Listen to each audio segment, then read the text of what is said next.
can you hold on? Okay. Hey, welcome to CHOP.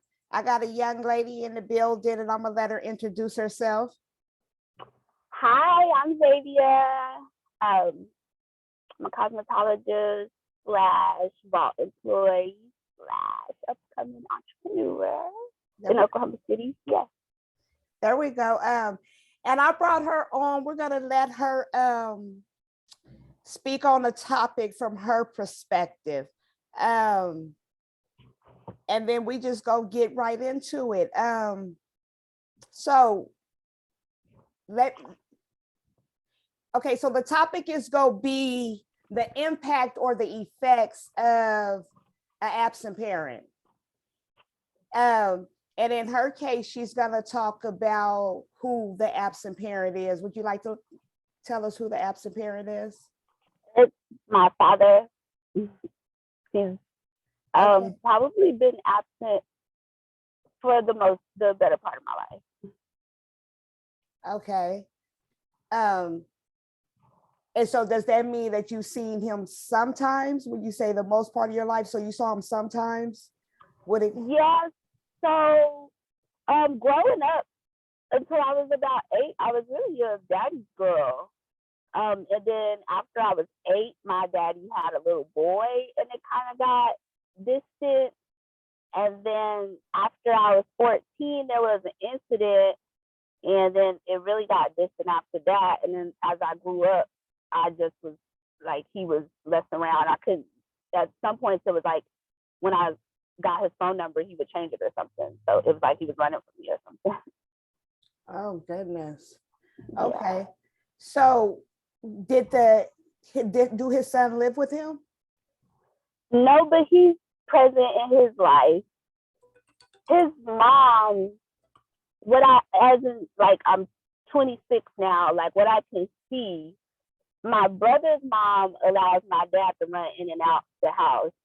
And I don't believe my mom would. So he's present because he could do what he wants there, but maybe he couldn't hear. And so he had to follow rules. And I guess he didn't like that. I don't know. Okay. So were your parents together in the beginning?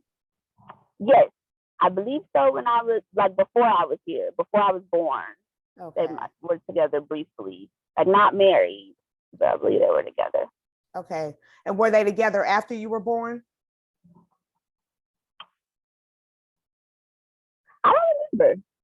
Okay. Not any of, I feel like when I was 1 or 2 years old, but I don't remember that.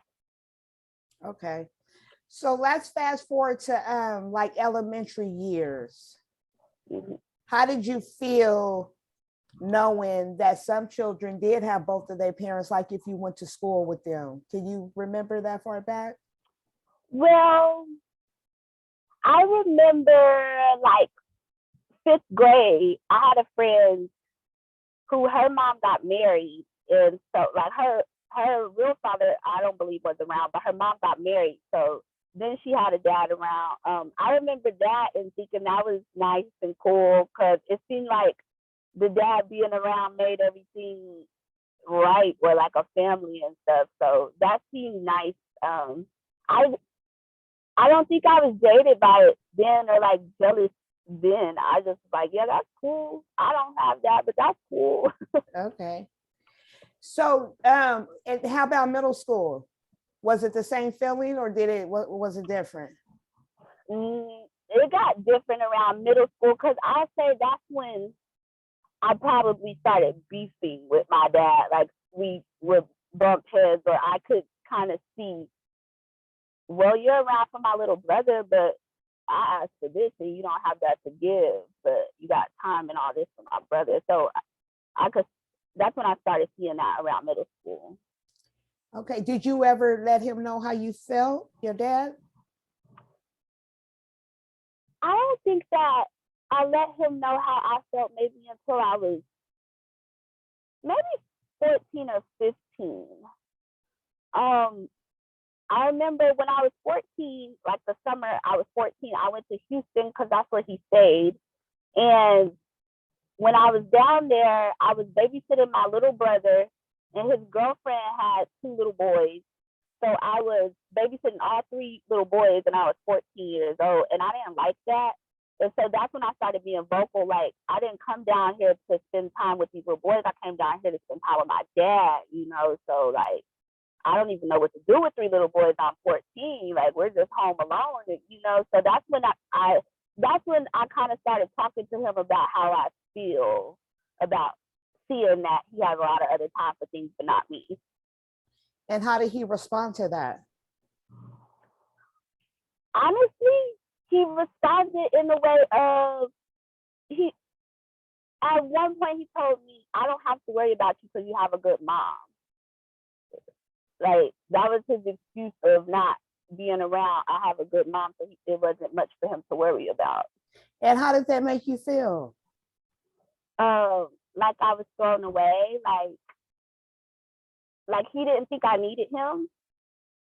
And that was not true at all. So I felt abandoned, honestly. Yeah. Yeah. I could see how you felt about that. So did you express this to your mom? Yeah. My mom's always known how I felt about my dad, and she's always, you know, tried to make it better, but there's just not much she could do because it wasn't her fault and it wasn't her mess to clean up.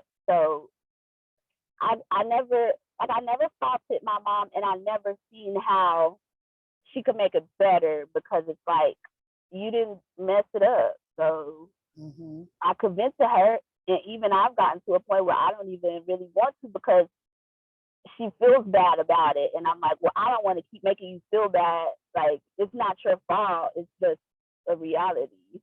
Yeah. Okay, so how about high school?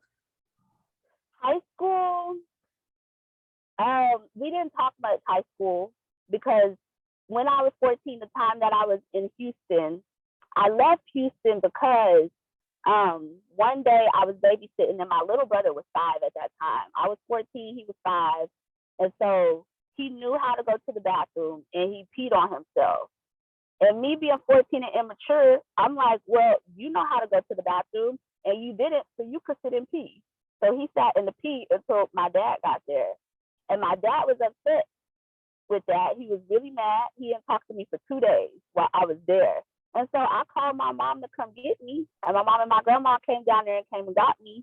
And I didn't tell my dad or his girlfriend that they were coming to get me until they got there. So that one of them had to leave work to come get the boys because I was watching them. So I was like, my mom's here, I'm leaving, y'all gotta come. So he didn't talk to me for that 2 days. I called my mom, so it was maybe like 3 days until she got there. And then, so that was the incident that happened where we kind of fell out because he got mad at me for not changing my little brother. And then, so I was 14 then. I didn't talk to him again until I was 16, which was 10th grade-ish or 11th grade. And at that time, we kind of talked about it. And it was like around Christmas time, and he was telling me about, oh, I'm going to get you an iPad, or I'm going to get you these shoes and stuff, you know, like a big old Christmas list and all this. Like, send me your Christmas list. I'm going to get you all this on it because we got stuff to make up for. And then he never got me anything on a Christmas list. And so that was another, you know, like straw. We kind of didn't talk again. I think we didn't talk again until I was 19. So that's high school. Like, I probably talked to him. Actually, he came to my graduation. But I think because he was my dad, not because we had a good relationship. He was there, though. Okay. And I was glad he was there, but we didn't have a good relationship. Yeah, it was probably, was it awkward? Yeah, it was. Like, everybody, this is my dad that I don't even talk about to anybody. Yeah, and it was awkward. And that's pressure, right? Yeah, because, I mean, my close friends, like my best friend growing up, her dad was about the same as my dad, but he was in the city for the most part, just not doing anything. And then my other friend, her dad was dead. And then I had another friend who her mom married someone and she had a dad. So my closest friends, all 3 of us didn't even have a dad. So it was normal for us, you know, like it wasn't too much to talk about. We could bond about it and, you know, be like, yeah, my daddy did this. Well, my daddy did this, or he didn't do this, or he didn't do this. So it was that, but it like pressure. It was pressure, but it wasn't like I felt like something was my fault. Like it was just like, he's weird. What's wrong with him? Like, what's going on? Yeah. Yeah. Okay. Okay. So then in 19, you talked to him again? Yeah. I talked to him because I was about to turn 20. That's what happened. I think my sister and my mom went to the fair one year. I was about to turn 20 and they ran into my dad. And my mom took a picture with him. And I was hot. Because I'm like, we're not cool with her. What are you doing taking pictures smiling with this man? I was very mad. And he's like, well, I don't know, you know, like, it wasn't no problem. I seen him, you know, like, I know him. I'm like, yeah, but you impress him. We got issues with him. Like, if you seen him before I could see him, you supposed to press him. But they took a picture and my mom got his number then. So I got his number and I ended up talking to him and he was working at Sprout and I was about to turn 20. And I think this is probably the last time I really just let him step on my heart. But I was about to turn 20 and I was like, I'm having a birthday dinner at Charleston's in Norman. I want you to come, blah, blah, blah. And he was like, you know, I don't really do all that. And he gave me $500 and basically told me he wasn't coming. And so I'm like, you just paid me off as your daughter? Cause that messed me up. Like, it really messed me up because I'm like, you don't do what? Support your daughter? Like, what do you not do? You don't go out. You don't be there when your daughter needs you, because that's all I'm hearing, you know? So that messed me up. And I was like, I felt like, I'm grown. You can't keep doing this to me. So I'm like, I closed the door then. And I don't know. Since then, it's been like, I've talked to him a couple times. I moved a couple years ago and he helped me move into my apartment and he hung my TVs up. But after like a month after I stayed there, the number was changed again. So I didn't even have a contact for him. So, and I haven't talked to him since. And I'm like, I don't want to now. Like, I don't care anymore. Yeah. It's like, you know, I become responsible for my feelings and I can't keep letting you do that. So I'm going to just close that all the way. I think that he made me do a lot of healing. Like, he made me really figure myself out, because I would wonder, like, why don't you love me? Like, why am I not good enough for you to take care of, to be there for? Like, so I had to do a lot of work on myself and realize that, not in an excusing way, I was his first daughter, his only daughter. He don't know how to deal with women, maybe, and little girls. So he didn't know how to be a daddy to a little girl, whereas he's around men and it's just second nature to show a little boy how to be a man. I had to, like, that's realistic and it's messed up, but it's real. Like, that's how stuff happens. So I'm like, that's a real sorry excuse, but I guess that's what it is. And that's what it is, you know? Yeah. So do he only have two? It's only you two, you and your brother? Yeah, just us two. And my little brother is, I think, 17 now, and we don't even have a relationship. No. Do you ever run into him? No. Nope. Like, I don't even see him on Facebook or anything. Oh man. Yeah. Okay. Just a couple more questions and we can wrap it up. How do you think that affected you as an adult or as a young lady? It chipped that confidence.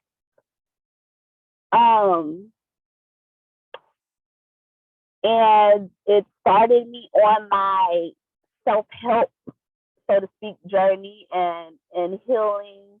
Like, I'm into a lot of healing and spirituality now, and I can't say he didn't have anything to do with that, because his absence made me, like, search for something. And so in that, I mean, I found, you know, spirituality and found that humans are humans, like whether they have kids or not, they're people. And if they weren't given the tools to be able to give you anything, that they just can't. So it impacted me terribly for a long time, because I would look for my dad in men, like, I want you to take care of me. But at the same time, I was raised by an independent woman that doesn't even, you know, let anyone take care of anything but her. So it's like, I have that in my head, but also I know that a man's supposed to take care of stuff. So I'm looking for that when I'm dealing with men. And I think, honestly, as a young woman, I think it made me want to turn men on themselves, because I started dealing with men, and it's like, well, if you don't do everything for me, you're doing nothing, so you got to go, because my dad did nothing. So it's like, you have to turn on yourself and be everything that I need you to be. And I think that's the biggest impact it's had, like, noticing that I was doing that because I was looking for what he was supposed to do. Okay, yeah, that's and it's common. Yeah. Unfortunately, Yeah. it so is. common. It's so common. And it's very hard on a young lady. Sorry, my There we go. sorry, my mom called. I didn't know it was gonna cancel it It's out. It's okay. But Okay. yeah, and it's hard. It's hard. You know what I mean? Trying to figure all those emotions out and be cognizant and you know, and keep your sanity and hold your ground in the midst of, and then you do this over a time of period. Mm-hmm. And that's what make it, once it's embedded, that's what make it hard to believe either it's true or it's not, whatever. Right. Like, I was really like, okay, by the time I was 16, that's when I was like actually starting to deal with dudes. But that was like actually at the same time when I was really falling out with my dad. So it was like almost like a transition to, okay, who's gonna be my dad next? But I wasn't thinking that. I was just subconsciously acting that. Yep. And yeah, that it was a lot. But like from 16 to 26, now I just turned 26, and I totally see a difference in all the years and growth and understanding, just having to understand that he just couldn't be. He wasn't. And you know, like, that's a nice way of me saying it, you know, to my friends. I'm like, he ain't like, he whack, he crap, like, you know, garbage. But it's reality that nobody gave him the tools. Everybody gave him the tools to be a gangbanger, not a man. Like, you know, not even somebody that's really taking care of responsibilities. He knew how to gangbang and hustle, and that's about it. So it was his fault that he didn't teach himself how to be a daddy, because, you know, nobody teaches you guys how to be moms. So it's like, you got to think, I made this responsibility. I have to take care of it. I have to learn how to do that. I feel like a lot of men are like, it's too hard, I ain't even gonna try. And then just don't either. Yeah, and I feel you on that, because it's definitely a commitment. You have to, and it's that's just what it is. Yeah, like, it's not, I'm tired. Yeah, you can't get tired. And exactly, it made me tired. And that's why I tell them youngsters, boy, you might want to make sure you protecting yourself. Yeah. Because that little moment turns into a lifetime if you're not strategic on how you're doing whatever you're doing. Right. And then you mad at the woman for even keeping it, or, you know, taking care of it, and then you're not trying. It's just a whole domino of craziness. Yeah. When fathers are absent. It is. And the child need both parents for a reason. Yes. So okay, well, thank you. We have to pick up on another conversation another day. Yes, I'm so here for it. Thank you for having me. Thank you for coming. All righty.